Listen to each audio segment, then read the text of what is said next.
Today, we're diving into one of Japanese history's most famous and most debated relationships. I'm talking about the legend of the warlord Oda Nobunaga and his young attendant, Mori Ranmaru. The story goes that Nobunaga was a harsh ruler, but was gentle only with Ranmaru. But here's the thing. That dramatic story, it's nowhere in the records from their time.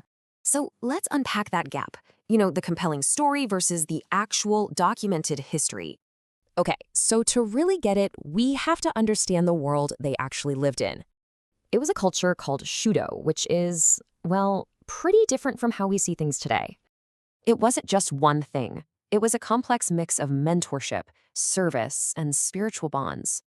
And for a powerful warlord like Nobunaga, this kind of relationship wasn't unusual at all. Okay, so what do the records say about Nobunaga and Ranmaru specifically? We know for a fact Ranmaru was a trusted aide who died right alongside Nobunaga. But here's the kicker. Not a single record from the time mentions a romantic or sexual relationship. And get this, even European missionaries who were right there never mentioned it. They definitely wrote about the culture of shudo, but they never singled out Nobunaga. So if the records are silent, then where on earth did this love story come from? Well, it wasn't an overnight thing. The story grew and changed over hundreds of years. So where do modern historians land on all this? What's the final verdict? Well, they're extremely cautious, sticking only to what the evidence can actually prove. This one quote pretty much sums it up. It can't be proven, but it's not unnatural either.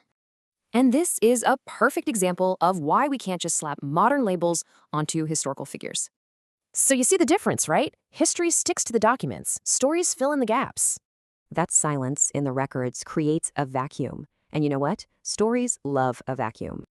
It really leaves you with one big question. When history leaves a void, who gets to fill it?